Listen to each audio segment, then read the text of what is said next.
In order to make top-level sport readily available to the Australian public, there are legislated anti-siphoning laws that are applied across the country. The anti-siphoning scheme is enabled by subsection 115 of the Act, which empowers the Minister for Communication, by notice published in the Gazette, to specify an event or events of a kind, the televising of which should, in the opinion of the Minister, be available free to the general public. This notice is the anti-siphoning list.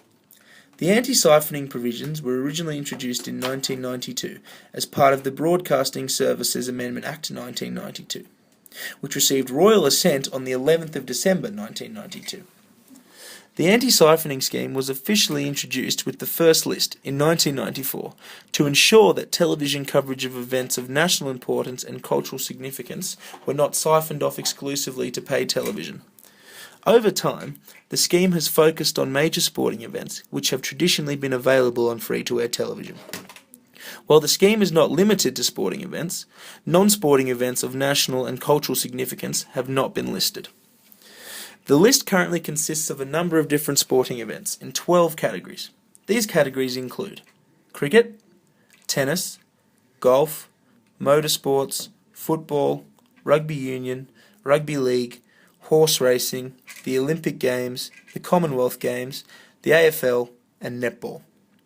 The scheme operates via a licence condition on pay television broadcasters that prevents them from buying the rights to televise events on the list before free-to-air television broadcasters have purchased the rights. For events not on the list, free-to-air and pay television broadcasters can purchase the rights to televise those events based on their own commercial interests. The Minister specifies the events that appear on the list. However, events are automatically delisted 12 weeks before they commence if the rights have not been purchased yet. The Minister can, however, override this delisting if he or she is not satisfied that free-to-air broadcasters have had a reasonable opportunity to purchase rights to a listed event. The anti-siphoning scheme does not require free-to-air broadcasters to buy the rights, show listed events live, or prevent those broadcasters from on-selling some or all of the rights they have acquired to pay television broadcasters. Nor does the anti-siphoning scheme prevent parties other than pay television broadcasters from acquiring the rights to televise events on the anti-siphoning list before the free-to-air broadcasters. Subscription television broadcasters are prohibited from acquiring the right to televise an event on the anti-siphoning list, unless national or commercial television broadcasters have not obtained these rights by 12 weeks before the start of the event. The rights are held by commercial television licensees who have the right to televise the event on more than 50% of the Australian population, or if the rights are held by either ABC or SBS. In recent times, there have been calls for law reforms regarding the anti-siphoning scheme, with a group of Australians' major sporting codes and pay TV banding together and asking for changes to the law. The sporting groups that have joined the position are among some of the largest in the country. These groups include the Australian Football League, the National Rugby League, Cricket Australia, Rugby Union Australia, Tennis Australia, Netball Australia, and the Football Federation of Australia. The proposed reform would not see the anti-siphoning list abolished entirely, rather the number of events within it reduced. Foxtel CEO Richard Friedenstein made the following statement about the need for law reform in this area. Our position is well known, which is that we think anti-siphoning is anti-competitive by its very nature and way too expensive. But we have never argued that the list should be eradicated. We don't think that's realistic, but we do think there is a case for reform. Watching. My name's Lucas and this is Bill. Today we're going to have a discussion on the anti-siphoning laws in Australia and what the situation is and what the situation could be. For the purpose of this discussion, I'm going to take the side of pay TV and Bill's going to be free-to-air TV.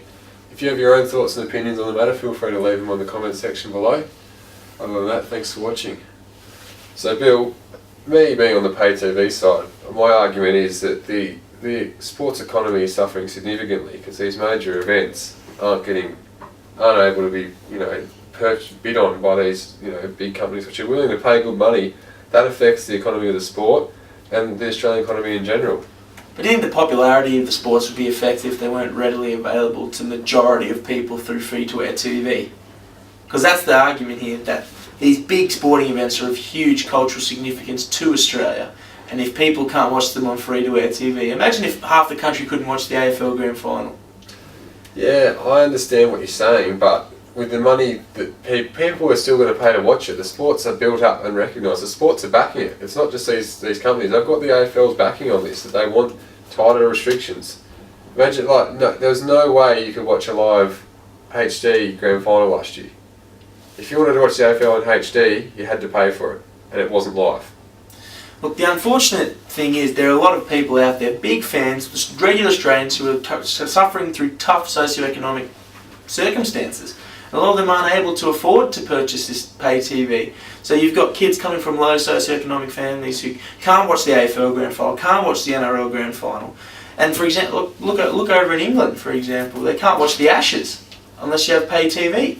Yeah, and as I said, we're not trying to. This whole argument's not abolishing the list completely. It's taking some of these things off it, and just the money that could be made and put. So you talk about those kids that can't watch it. Well, they can play it and they can have more money at grassroots level through the sport making that money. I understand exactly the point that you're making, but wouldn't you think it'd be a lot easier for the sport to grow in general if they were able to have these companies? They've got the money to bid on it, they want to bid on it, but they're just being stopped. Well, I can see the point that this anti-siphoning laws could potentially be softened. I suppose if the free-to-air TV channels or broadcasters are allowed to broadcast the events as well, but there's an option to watch it on pay TV as well, or something along those lines, I feel like could be a good place for both to start. Yeah, I think that's what we're all we've come to the common ground, and I think that's what everyone seems to be. The sports and the pay TV companies seem to be going to. It's just free-to-air TV's being very stubborn, and arguably so. They're still paying big money to get these events. Let Fox have a bid. Let them have dual rights and things like that. I don't see why. I know advocates from free TV saying this won't work. It's going to destroy us and rah rah. But people are still going to watch it because they're not going to have pay TV. But there's going to be more of an equal viewership. I think we're both sort of heading towards the same direction here. I think that's might be the direction that Australia might need to head towards. Well, I think a lot of free-to-air broadcasters would also argue that the anti-siphoning laws help to fund the rest of their programming around for things like the AFL and the NRL that they have to be on free-to-air. The advertising money that their broadcasters pull in for those events on TV is huge, and it allows them to fund better quality programming on free-to-air for the rest of their schedule, I suppose. Yeah, and you can see why, like providers like Foxtel, they have fantastic sports coverage. As a sports fan, you can't deny their coverage of sports fantastic, and they're investing thousands and thousands, millions of dollars. Millions definitely. But then they still can't provide a lot of events in Australia live. They can't. They have this fantastic HD service that they've paid top dollar to introduce and put a lot of time and money into. And for example, the grand finals of we keep referring to them, but they're the big sports of the country, AFL and NRL. You couldn't watch them live in HD, and it's a big part of TV at the moment. It is a big problem.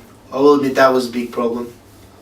But I don't see it resolving anytime soon either, which is I think is an issue. Yeah, well, we talk about we need these this law reform to happen, I think, and it's part of sport growing, and it's a sports industry. It's a big industry, and you want to watch sport in the best way possible as a sports fan. And if you do pay the money, it's frustrating. It's frustrating, paying for your pay TV and not being able to have these things. And you can only imagine how frustrating it is for the people who are providing it for us.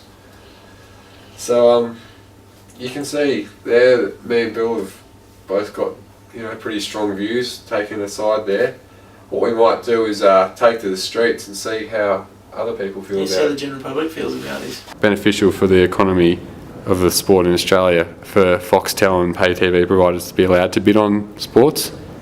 I'm not really sure. I mean, I'm not an economics expert. I wouldn't really know too much about that side of things. I couldn't really say. Are you a fan of cricket? I don't mind a bit of cricket. It's good to listen to in the summer. So, say for example, Australia was playing in England and they were playing in the Ashes, and you couldn't access that via free to air. You had to pay to watch it. Would that frustrate you? It would. It would definitely frustrate me. We don't have pay TV. We never have. So it's a bit annoying trying to watch sport that you can't basically don't have access to. So same as those international soccer in other countries, you know, trying to get somewhere where you can watch that could be quite frustrating, I'd imagine. It is, yeah. I mean, I normally do watch like the English Premier League and stuff at like a mate's house. And it'd be great to have Foxtel because that's like the main reason that I would want Foxtel is to watch sport like that. Do you have Foxtel? No. Have you ever had Foxtel? No, not at home or anything.